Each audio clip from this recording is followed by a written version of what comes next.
Nous sommes dans un pays où il y a des lois et des règlements. Kenn moo war a assurer suñu sécurité et c'est le ministre de l'Intérieur. Léegi nag tollooguñu foo xam ni et je l'espère bien que ce sera la dernière fois. Parce que mënuñu nekk dans un pays où il y a des lois et des règlements nit di doxantoo jaasi di doxantoo fetal di doxantoo façon ak mu bëre ñu bàyyi ko muy tamaamaalu ci réew mi. li xew Saint-Louis démb ñun nag ñun ñoo doon xeex yoon ci réew mi yoon la ñu bëgg ci réew mi li xew Saint-Louis démb suñ ko réglé wul leneen dina am.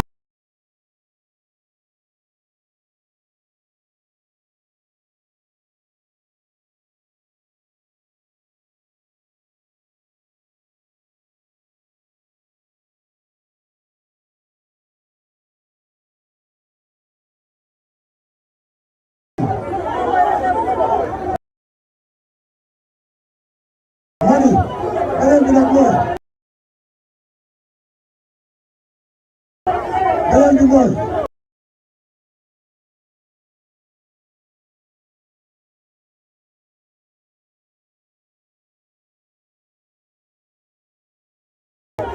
mooy lii maa leen ko wax te di ngeen ma gis ci kanam waa ji dootul campagne la ci Sénégal.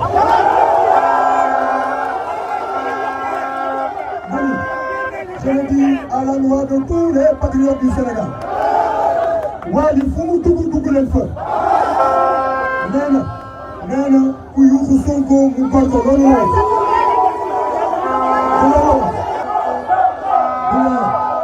bu dee lu muy woote lu ngi ci moom parce que dégg ngeen ko démb man waa ji dama ànd ak moom ñaari yoon campagne dama ko xam bu baax a baax. gis nga du tëjul ay nit drogué leen jox leen ñu dugg ba ñu mandi jox leen gaz yi ba pare neneen profitez-en seen marché la ñu leen neex def leen moo tax ay bandi lay àndal di jël alalu jàmbur comme nee na boo ko wax moom moo wax devant tout le monde ne vidéo yaa ngi wër ne moom moo sifaay gars yi moo ko wax comme nag moom nee na day sifaay dinañ ko sifaay moom.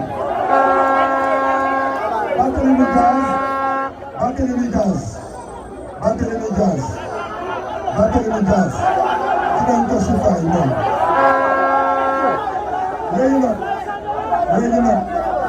léegi nag ñun xeexuñu xulóowuñu gis ngeen fii ñu attaqué convoi Dakar mu metti lool xale yaa ngi fii ñii ñu gor leen ñii ñu nangu seen alal am na ci koo xam ne ba léegi mu ngi hôpital ñu koy faj ñu gis vidéo bu leer mu am koo xam ne nee na doomam la mu tudd Malvina déglu leen li may wax c'est important kon léegi déglu leen ñu gis vidéo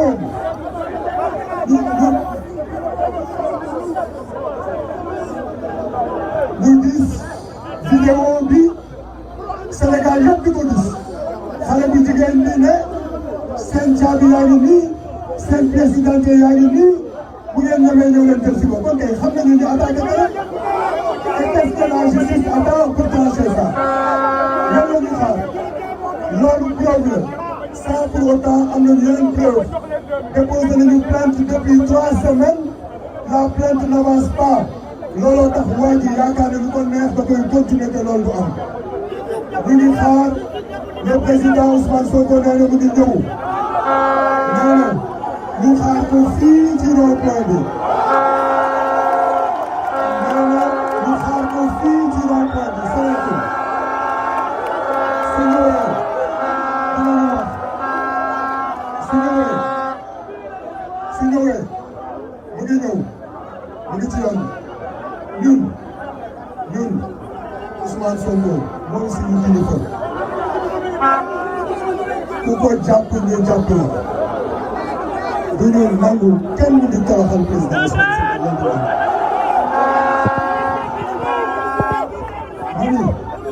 mani muy fii ci biir réew mi ak dayoo boo munti am kii kenn du ko toroxal ñu taxaw nga jóge bitim réew di la may fii ngay toroxal président Ousmane Sonko kii mooy suñu lépp ci politique bu ñu waxee ñu def bu ñu teree ñu bàyyi bu ñëwee nañ ko déglu bu baax ay waxam nag day guddee rek waxi man la mais du fanaan àll depuis bi ñu xamee ba léegi depuis 10 ans musuñoo wax lu dañ te tant que mu ngi tegu ci loolu suñuy bakkan te loolu ba ñu ko waxee war ngeen ko gën kii Assane Diop muy le coordonnateur de Rufisque kii bokk na ci jàmbaaru président Ousmane Sonko ba mu mettee Rufisque mu ngi nii moom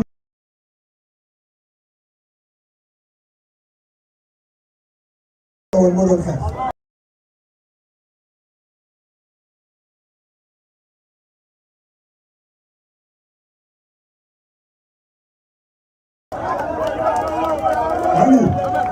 ñun ku ñu ñeme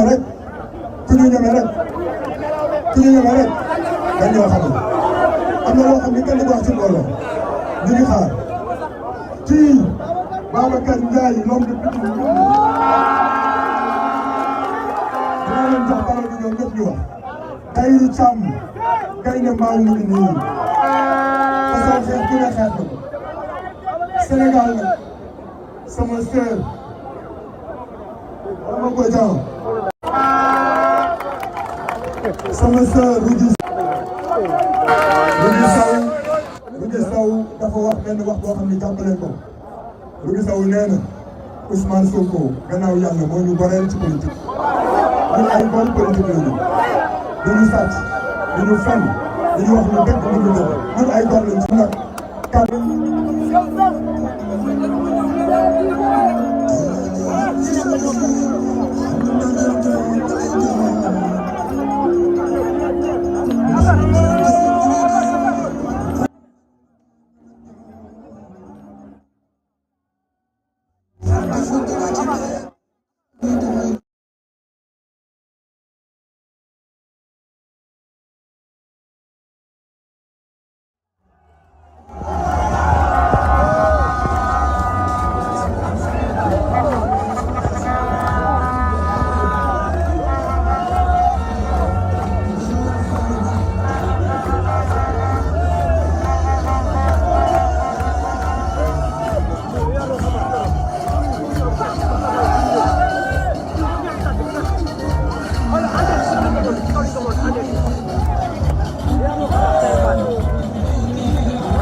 daa demoon saa yi pile mu wàcc ma.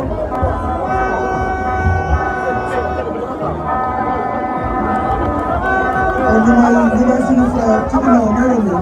woon c'est bon ci ginnaaw c'est bon. Fallou Diouf Badiane